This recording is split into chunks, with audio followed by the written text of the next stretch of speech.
मुंगेर विश्वविद्यालय अंग्रेजी पीजी विभाग अध्यक्ष प्रोफेसर डॉक्टर भावेश चंद पांडे सर, सम्मानित प्रोफेसर्स, सामाजिक कार्यकर्ता और भगत सिंह के दिलों में रखने वाले तमाम दर्शक दीर्घा के लोग को आज शहीद आजम भगत सिंह की शहादत दिवस के लिए मैं सलाम करता हूं। इनकलाब जिंदाबाद के इस नारे के साथ हम लोग अभी इस बीच के एक स्किट में से पूर्व क्रांतिकारिता की प्रकाष्ठा के साथ डॉक्टर अभय कुमार सर को सुने और उस स्किट के तुरंत बाद एक छात्र की वेदना भी सुने मनीष कुमार के रूप में। और इस क्रांतिकारिता और इस छात्र की वेदना के बीच का रास्ता भी भगत सिंह के विचारों से ही निकलता है। भगत सिंह की मूर्ति आप देख रहे हैं, एक नीम के पेड़ के नीचे है। जो नीम जीवन के समस्त करवाहट को ग्रहण करके अमृत बना देना सिखाती है, भगत सिंह का विचार भी सामाजिक करवाहट को ग्रहण करते हुए अमृत बनाने के लिए सिखाई थी। और भगत सिंह के ठीक सामने पीपल का पेड़, जो कि बुद्ध एक श्रमण परंपरा को सिखाता है, कर्म के सिद्धांत को सिखाता है, और कैसे बुद्ध ने इस दुनिया को शांति सिखाया, उस शांति को भी भगत सिंह ही सिखाते हैं। भगत सिंह कह चुके थे कि I do not believe in bomb and pistol cult. लोग समझते होंगे कि भगत सिंह बंदूक और बम की राजनीति करते थे। आज सुबह प्राक प्रशिक्षण केंद्र में मैं कुछ छात्रों के साथ आज के शहादत दिवस पर चर्चा करना चाह रहा था। बहुत दुख हुआ कि छात्रों को भगत सिंह की शहादत की विषय वस्तु भी नहीं पता है। मुझे लगता है कि ज्योति भैया और हम सबका दायित्व है कि यह कार्यक्रम साल में नहीं 3 महीने में हो, ताकि लोग समझे कि भगत सिंह की शहादत हवाई जहाज के एक्सीडेंट में नहीं हुई थी। फांसी पे झूले थे भगत सिंह, और उस फांसी पे झूलने के लिए भगत सिंह ने अपने मित्र विजय सिन्हा को क्या कुछ कहा। 2 फरवरी 1931 को अदालत में उनका जो कुछ बयान आया, 14 दिसंबर 1930 को अदालत में जो कुछ बयान आया, वो सब बयान हमको आपको जानने का जरूरत है। भगत सिंह को मैं 3 संदर्भों में रखने की कोशिश करूंगा: सत्ता, वैचारिकी और धार्मिकता। इन 3 संदर्भों में मैं भगत सिंह को रखने का प्रयास करूंगा। अभी आपने सुना छात्र को कि उसने कहा कि मैं भगत सिंह को पढ़ाऊं कि मैं नास्तिक क्यों हूं। भगत सिंह धार्मिकता के रूप में अपने आप को नास्तिक कहते थे, और भगत सिंह ने 31 जनवरी 1931 को एक किताब लिखी गई थी, ड्रीम लैंड, उस समीक्षा करी। जिस उम्र में आप और हम विश्वविद्यालय के पाठ्यक्रम को ठीक से नहीं समझ पाते हैं, उस समय में भगत सिंह ने उस पुस्तक की समीक्षा की। और समीक्षा में भगत सिंह क्या लिखते हैं? समीक्षा में भगत सिंह लिखते हैं कि लेखक ने अधिभूतवादी और प्रतिकारात्मकता के विषय में अपने लेखन में लिखा, जबकि लेखक का व्यक्तिगत जीवन बहुत ही भौतिकवादी है। इसलिए मैं इस लेख को स्वीकार नहीं करता। और इस लेख को, भगत सिंह की भूमिका को छुपा दिया गया। बाद में भगत सिंह की भतीजी, जो कुलतार भगत सिंह के छोटे भाई की बेटी थी, वीरेंद्र सिंधु, जो कि 15-20 दिन पहले देहावसान की स्वर्ग सिधार गई, उन्होंने इसको अपने पुस्तक भगत सिंह, सरदार भगत सिंह के पत्र उनके मित्रों के नाम इस पुस्तक के रूप में उन्होंने लिखी थी। भगत सिंह के जीवन को आप जानेंगे, समझेंगे कई चीजें ऐसे लगेगी जब आपको लगेगा कि भगत सिंह सचमुच में क्रांतिकारिता के अवतार थे। भगत सिंह से पूर्व लोग वंदे मातरम का नारा लिया करते थे। भगत सिंह आते ही इनकलाब जिंदाबाद, साम्राज्यवाद मुर्दाबाद का नारा दिया, और उसके बाद से आज तक जितने भी आंदोलन हो रहे हैं, चाहे छात्र आंदोलन हो, राजनीतिक आंदोलन हो, एक कर्मी के रूप में सरकार से अपने डिमांड की मांग हो, पेंशन की मांग हो, वेतन भुगतान की मांग हो, वही इनकलाब जिंदाबाद का नारा हर व्यक्ति के जवा पर है। इनकलाब जिंदाबाद का अर्थ होता है कि क्रांतिकारिता जीवित रहेगी, क्रांति अमर रहेगी, और वो क्रांति आपके और हमारे सबके अंदर है। जब कभी भी कहीं हमें सत्ता के द्वारा, वैचारिकता के द्वारा, धार्मिकता के द्वारा आहत किया जाता है तो वो क्रांति जागृत हो जाती है। अब ये निर्भर करता है आप पर और हम पर कि उस क्रांतिकारिता को कितना मुखर कर पाते हैं, और हमारे अंदर का भगत सिंह कितना जागता है।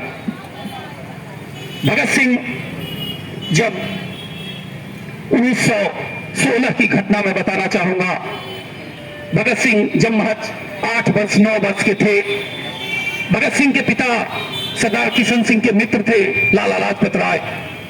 लाला लाजपत राय उनसे अक्सर मिलने आया करते थे, और भगत सिंह के पिताजी और उनके चाचा अजीत सिंह ये अपने पूरे खेतों की संपत्ति को, फसल को बेच करके, और जो कनाडा में मूवमेंट गदर पार्टी का चल रहा था, सारी रकम गदर पार्टी में भेज दिया करते थे।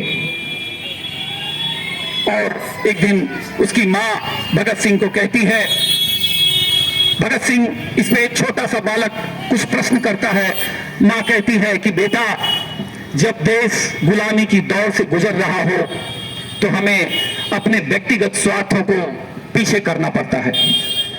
यही भगत सिंह अपनी मां को 1924 में कहता है, जब भगत सिंह की लड़की तय कर दी जाती है शादी करने के लिए, तो यही भगत सिंह अपनी मां से कहता है कि मां, जब कोई नौजवान अपना जीवन राष्ट्र को अर्पित कर चुका हो तो उसका कोई व्यक्तिगत जीवन नहीं होता है, इसलिए मैं शादी नहीं कर सकता। गांधी के मूवमेंट के समय गांधी जी बिल्कुल युवा थे, और गांधी जी के मूवमेंट को इतनी बारीकी से समझे आज हम समझ रहे हैं। गांधी जी के मूवमेंट को अब भी कुछ लिपापोती करके समझने का प्रयास करते हैं, लेकिन भगत सिंह क्या कहे थे मैं आपको याद दिलाना चाहूंगा। भगत सिंह कहते हैं कि इस आंदोलन के द्वारा सत्ता पर, आज सत्ता के स्थापित एक शोषक वर्ग को विस्थापित करके दूसरे शोषक वर्ग को स्थापित करना मात्र है। क्या ऐसा नहीं है? भगत सिंह सत्ता के विषय में, ये स्वतंत्रता के बाद ये इच्छा रखते थे कि जब देश आजाद हो तो मजदूर और किसानों के हाथ में सत्ता हो। अभी हमारे अग्रज डॉक्टर अभय सर नव साम्राज्यवाद की बात की। साम्राज्यवाद भगत सिंह का पूरा आंदोलन था, इनकलाब जिंदाबाद, साम्राज्यवाद मुर्दाबाद। आज कोई साम्राज्यवाद नाम की चीज अगर है तो देश के अंदर है। जब देश जीते जाते थे, नए नए बाजार खरीदे जाते थे, आज देश के अंदर की संपत्तियों को जीता जा रहा है। आज देश के अंदर की संपत्तियों को किसी व्यक्ति विशेष को दिया जा रहा है। LIC में जिसमें आपका पैसा है, SBI में जिसमें हमारा पैसा है, 2008 में SBI को सरकार ने खरीद ली, सरकार का पैसा है यानी आपका पैसा है, वो पैसा किसी ऐसे कंपनी के फर्म में लगाया जा रहा है जो सब जान रहा है कि सुबह 40 रुपया से गिर करके 22 रुपया हो गया, और उसके गिरने के बाद 40 रुपया के रेट में 40 लाख करोड़ 40 लाख हजार रुपया उस कंपनी में इन्वेस्ट कराई जा रही है। क्या ये नव साम्राज्यवाद नहीं है? क्या आपके पैसे की लूट नहीं हो रही है? यही नव साम्राज्यवाद है। आपको हमको जानना होगा सरकारी संपत्तियों को क्यों बेचा जा रहा है। सरकारी संपत्तियां आपकी संपत्तियां हैं, और फिर कह दिया जाएगा कि इस देश की जो बहुजन समाज है, जिस बहुजन समाज को बाबा साहब भीमराव अंबेडकर ने आरक्षण के माध्यम से सत्ता में भागीदारी का सामाजिक कल्याणकारिता का एक अधिकार दिया, वो अधिकार फिर नष्ट हो जाएगा क्योंकि सारी संपत्ति प्राइवेट कंपनी को दे दी जाएगी। फिर कहेगा सरकार कोई फंड ही नहीं है तो फिर आरक्षण हम क्या दें। ये नव साम्राज्यवाद है, ये आपको हमको सबको समझना पड़ेगा। और अब तब समझेंगे जब भगत सिंह को जानेंगे, और भगत सिंह को जानने के लिए भगत सिंह के विचारों को जानना पड़ेगा। भगत सिंह के विचार, भगत सिंह कहते हैं you can kill an individual but you cannot kill the ideas. आप किसी व्यक्ति को मार सकते हैं लेकिन उसके विचारों को नहीं मार सकते। भगत सिंह कहते हैं the greatest empire of the world stumbled but ideas survived. दुनिया के बड़े बड़े साम्राज्य विखंडित हो गए, नष्ट हो गए, लेकिन विचार आज भी जीवित है, विचार बचा है। विचारों के संबंध में अगर दुनिया में पहली बार किसी ने कभी कहा तो भगत सिंह थे। भगत सिंह के विषय में एक बात और कहना चाहूंगा। भगत सिंह की फांसी दुनिया की आखिरी और पहली घटना थी। दुनिया की, गौर कीजिएगा, दुनिया की आखिरी और पहली घटना थी जब फांसी के तिथि को एक सप्ताह प्रीपोन किया गया, पूर्व निर्धारित किया गया।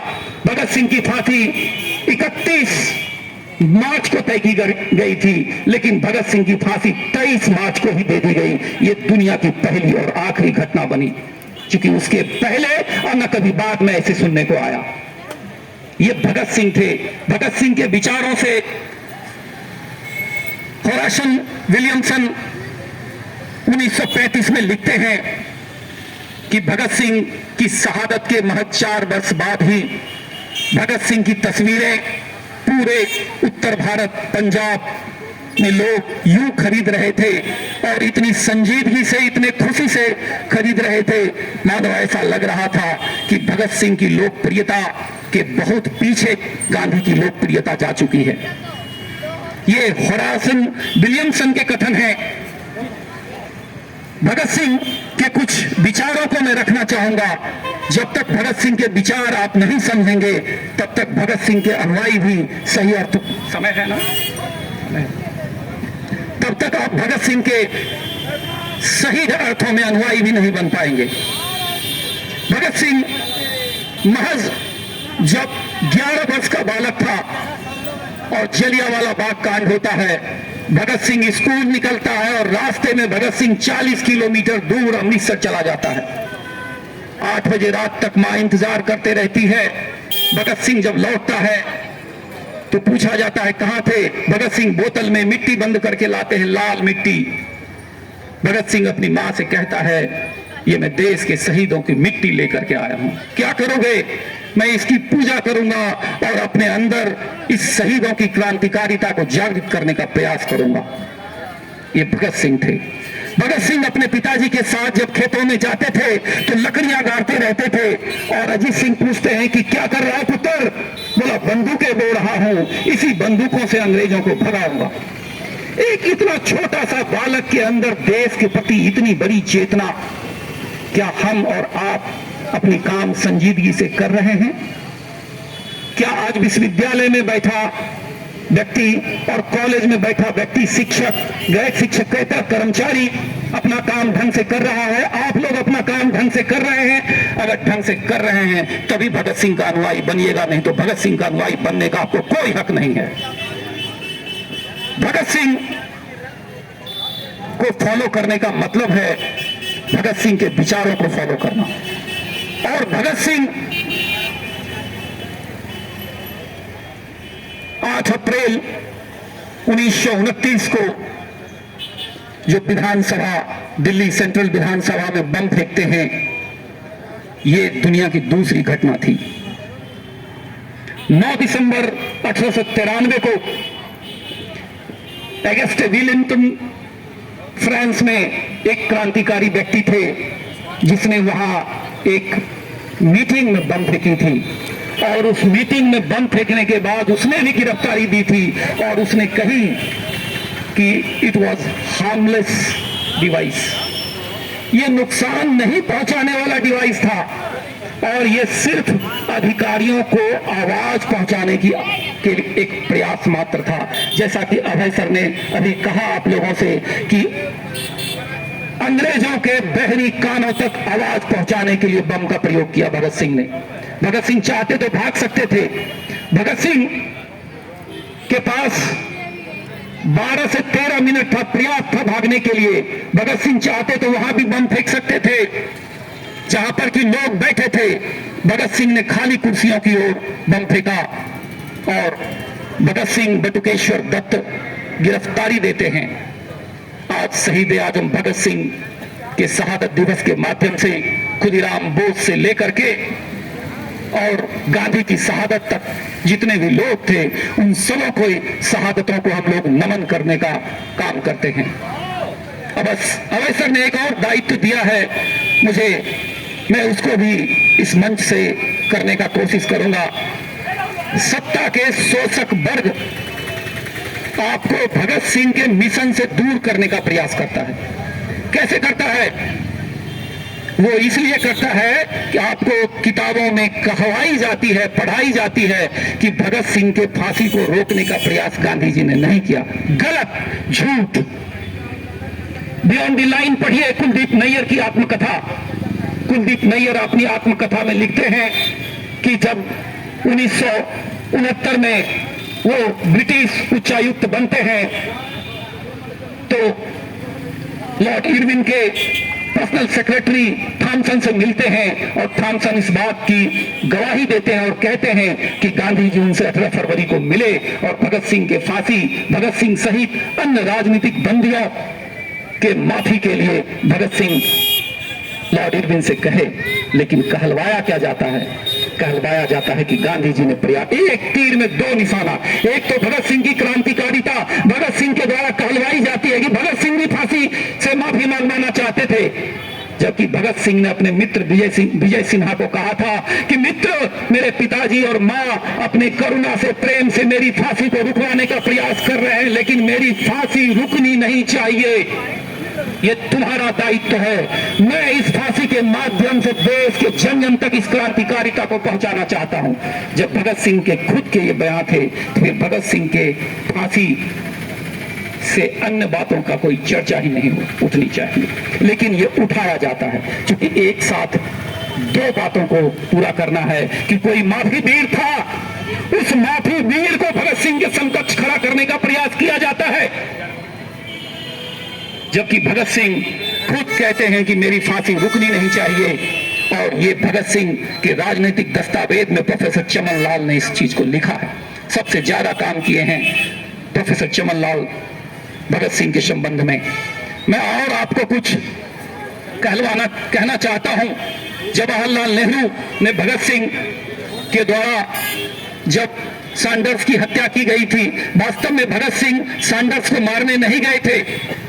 भगत सिंह मारने गए थे जॉन स्कॉट को, जो कि एसपी थे लाला लाजपत राय पे लाठीचार्ज के दौरान। लेकिन भगत सिंह पहचान नहीं पाए, भ्रमवश गोली चलाए राजगुरु के साथ और सैंडर्स मर गए। जवाहरलाल नेहरू क्या कहते हैं? जवाहरलाल नेहरू क्या कहते हैं? जवाहरलाल नेहरू कहते हैं कि भगत सिंह के द्वारा सैंडर्स की हत्या अंग्रेजों द्वारा, जो लाला लाजपत राय की हमले के बाद उनकी मृत्यु हुई, उसके प्रतिस्थापित करने का प्रयास है। बहुत सुंदर बयान जवाहरलाल नेहरू अपनी सीमाओं में रहते हुए देते हैं।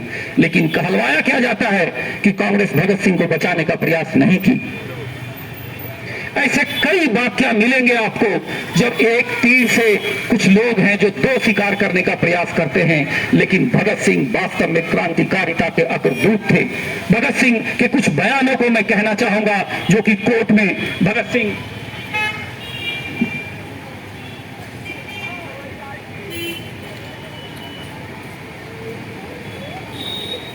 सिंह के शब्दों में ही मैं इसको कहना चाहूंगा।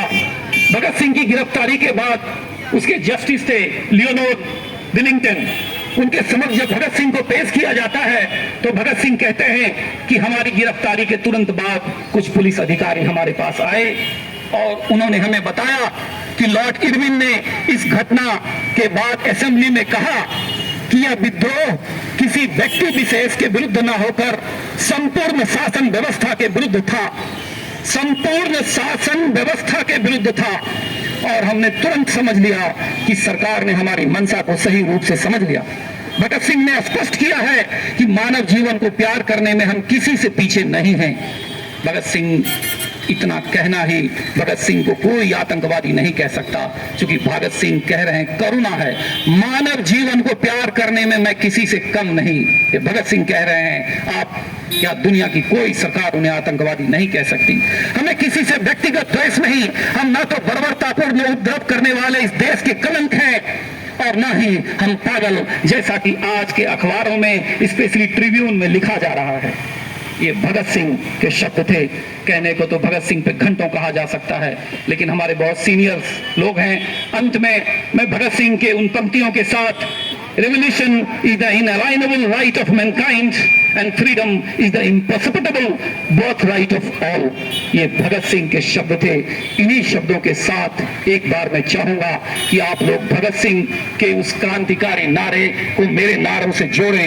इनकलाब, इनकलाब जिंदाबाद, नव साम्राज्यवाद, नव साम्राज्यवाद जिंदाबाद। जय हिंद।